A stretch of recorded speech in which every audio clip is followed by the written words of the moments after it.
Disclaimer. This video is not to attack any designers, balance team, or anyone working for CIG. I'm just giving the people some facts that I personally think is BS and needs to be looked into. You know, shedding some light so others can see why their ship might be performing bad, or good for that matter.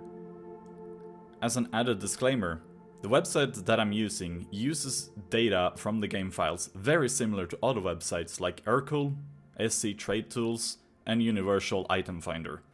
I'm just using what is in the files, and not calculating how stuff will perform in-game with added mass, gravity, atmospheric resistance, and whatnot.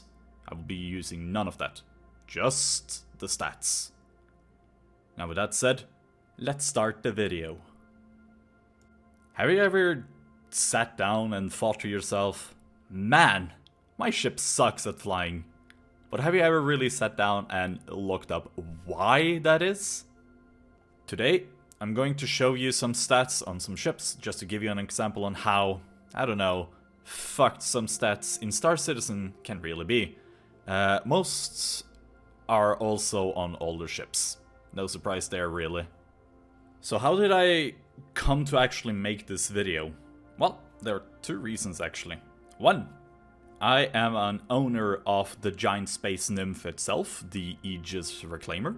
A ship that has been more or less neglected by CIG ever since release. And two, because I saw a post by a fellow Evocati member about how their Caterpillar flies extremely slow in atmosphere, while the new and bigger Hercules can just zip zoom with no issues whatsoever. So I sat down and thought to myself, yeah, I gotta check up these stats and make a video about it, because that's something I don't do a lot anymore. So let's start with the Reclaimer. The big dead horse people loves to bash on, including me. It is by far the ship with the poorest overall thrust power in the game. A year ago, I made a video about 3 faulty things with the Reclaimer, where one of my points were that it had horrible main thruster capabilities and it should probably be buffed a tiny bit just so it can actually fly. And there are reasons for that.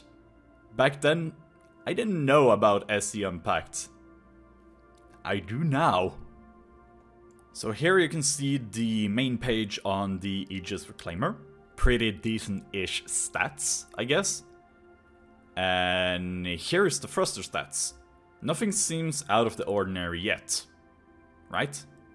Now, as you can see, the 2 front main thrusters of the Reclaimer has 39 meganewtons of force each, and the 2 back thrusters have 35 meganewtons of force each. All of the Reclaimer's maneuvering thrusters also have 19 meganewtons of force each as well. Something that I didn't mention in the video I made a year ago is that the Reclaimer cannot hold itself floating or hovering with only its main thrusters. It needs the assist of the bottom thrusters actually. If you turn those off, the Reclaimer will have problems staying aloft. It will have problem hovering. And here is probably one of the main reasons to that. So to prove that the thrusters are as bad as they sound like, here are the stats of the Hammerhead. A ship that is 1 size smaller, yet, seemingly, have more powerful maneuvering thrusters than the over the twice as heavy Reclaimer. CIG, why? Why is this the case?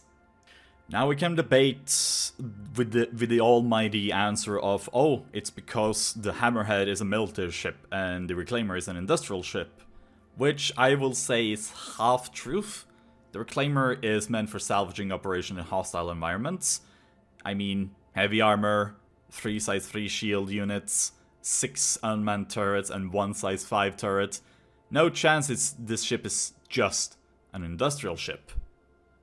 That said, let's take your point and say that that is the case. Let's take another ship. Let's take a ship that has been nerfed in terms of damage department, but it's still viable. the Aegis Retaliator. So I think that everybody knows that the Aegis Retaliator is a military ship. There's no doubt about it. 5 turrets, can equip literal anti-capital ship torpedoes. It's pretty much, you know, a military ship at its finest. So, here's the stats. Doesn't tell you anything unless you've actually played with the ship, right? The maneuvering thrusters are pretty high in terms of meganewtons of force per thruster, which seems to don't really translate well in game because the ship is still slow as fuck. So let's pull out something that isn't a military ship. Let's pull out the constellations. So here are the stats of the constellation Andromeda, but do have in mind, the stats are all the same on all the connes. The military ship Retaliator has less thrust power per thruster than the Constellation. Sure, the Constellation is slightly heavier in its stats, but it gains more than twice the thrust power overall compared to the Retaliator.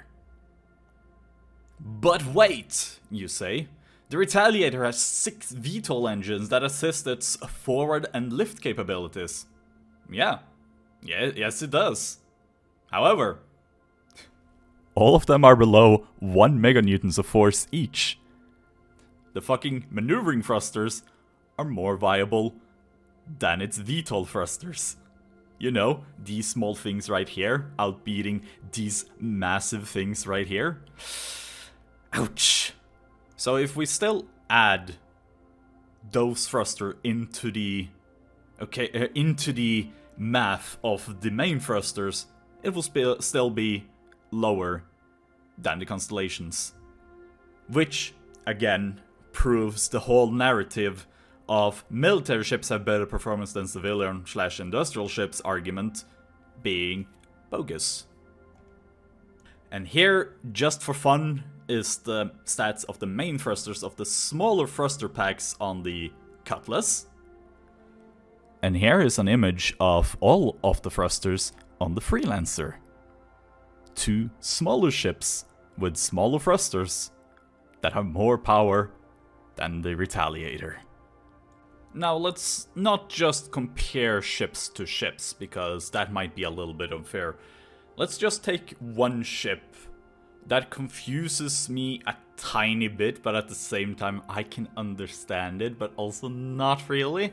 Let's take one ship and compare it to itself. The 890 Jump. So here's the thruster lineup, right? Pretty powerful engines and maneuvering thrusters, right?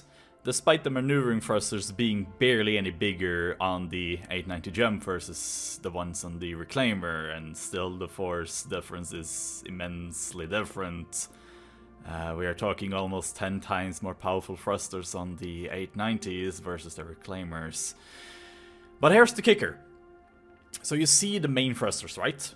4 thruster units, which it has, all gives out 203 meganewtons of force each, combined to a total of 812 meganewtons. Yeah, that gets outclassed by its 3 fucking VTOL engines that the ship has on its bottom, that has one giving out 293 meganewtons of force each, combined to a total force of 879 meganewtons. What the actual fuck, CIG? What is this shit?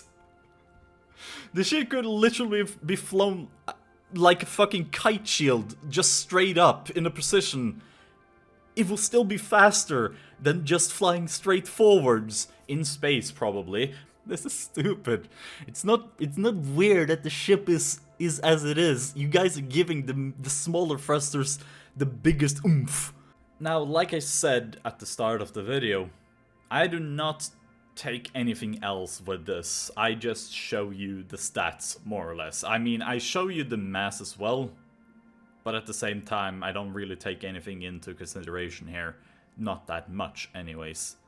So, if we were to take anything into consideration, the Hercules and the Caterpillar debacle is a little bit weird, because currently in the PTU, The Caterpillar can't fly at max SCM speed with its limiter set to, you know, the safe zone, basically. That might have something to do with the thrusters being absolute dog shit in comparison to the Herc, despite the thrusters being actually pretty fucking big. And it might be because of the new flight model that CIG has introduced, that also reduces the amount of thrust power when it comes to being coupled, when the thrusters are reaching its endpoint, being either close to the limiter or close to 0, which is dumb, because if you do this in uncoupled, it will pretty much go to 100% to 0% right away. CIG, you should probably fix that. But yeah, let's go back to the thrusters. So the Cat basically has a total forward thrust of 44 meganewtons combined. That doesn't sound a lot, right? It is a pretty small ship. If we look at it, it has way less than the Hammerhead has. No, the Hammerhead is bigger and weighs more. But, like I said, it can barely fly at its optimal speed in atmosphere. So let's take the Herc. The Herc is a lot bigger than the Cat. It is, in fact, more than twice as big in terms of size. I mean, it takes up a whole fucking cargo bay, or hangar bay. Now, the Herc only weighs 1.89 times the Caterpillar's weight, but it also has a max thrust force forwards of 150 meganewtons combined, which is 3.4 times the thrust power of what the Cat has. That is a lot different than the Cat. But here's the thing, the Herc has no problem whatsoever flying forwards in atmosphere, as shown right here. It can just do it. No problem at all. Which is a little bit weird, because let's take the fact that it's almost twice as heavy as the Cat. It is a lot bigger, which means that there should be a more force against it, the aerodynamic force. So it should be a lot slower than what it is. But it isn't.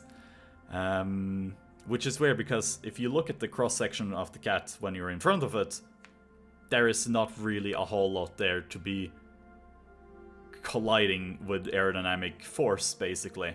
While if you look at the front of the Herc, holy fucking shit, there's a lot. And yet the Herc can go 200 plus SCM speed in atmosphere, no problem at all. Cat barely over 150. And to put some more salt in the wounds, the VTOLs of the Herc still outmatches the Cat. It just, not in terms of the VTOLs on the Herc versus the VTOLs on the Cat. No, the VTOLs on the Herc outclasses the main thrusters of the Cat with 58 meganewtons combined. It can fly straight up with its most resistant or its most flat surface, its biggest cross section, and still be faster than the Cat. That is a little bit stupid. So as you can see, the balance is not really there. Some ships have just weird stats and underperforms in comparison to what they probably should do. The Reclaimer having the poorest stats comparison to its weight, mainly, that even smaller ships can rival. The Retaliator's VTOLs being dumb and less powerful than its maneuvering thrusters, and has a lot more weaker thrusters than even ships in its class range, and even smaller for that matter. The 890 Jump has weaker main thrusters in comparison to its 3 VTOL thrusters. Even more when compared to all of its bottom thrusters combined. And then you have the Cat can't even compete despite being smaller in size and having big thrusters. Because the big thrusters doesn't matter when CIG gives it dogshit power. So what do I wanna achieve with this video? Absolutely nothing. I just want to give the community a chance to look at the stats. I recommend you going down into the description and click on the SCunpacked link and have a look for yourself. Because it is always fun to look at stats in Star Citizen. Because here's one thing that pisses me off when it comes to CIG and Star Citizen. They do not give you stats in-game. And that pisses me off. Something that I admire with Elite Dangerous is that you can see more or less all the stats. And that is so good. You get to see stats upon stats upon stats. Star Citizen gives you mining stats, and that's about it. And I fucking hate it. But like I said, this is not to bash the designers. This is not to bash the balance team. This is not to bash anyone working for CIG, even the UI people that probably should work on the stats. This is just me literally showing you some stats that pisses me off, because they should probably be a lot better. Other than that, thank you for watching. Thank you, welcome. Thanks for coming to my TED Talk, I guess, on why CIG should probably buff some of these stats to make them a lot better. Because they kind of show in-game that they kind of sucks. I mean, the Retaliator flies like an absolute pile of shit. The Reclaimer flies like an absolute pile of garbage. Which is weird, because it shouldn't fly that bad. The Caterpillar, poor Caterpillar, needs a little bit of a buff. At least to its main thrusters. And probably the same thing with the 890, because it gets outclassed by its VTOLs. There are probably more ships out there that has dog shit thrust powers in comparison to what they should have. But these are mainly the ones to me that sticks out. Mainly because I own all of these ships. So yeah, that was more or less it. Thanks for listening to this video. I would like to hear your opinions in the comment section. I read all of them. That is something that I do because I don't get much traffic. So, you know, I can read everything, which is good. So that was more or less it. Thank you all so much for listening. Fly safe, and I'll see you around the verse. Bye!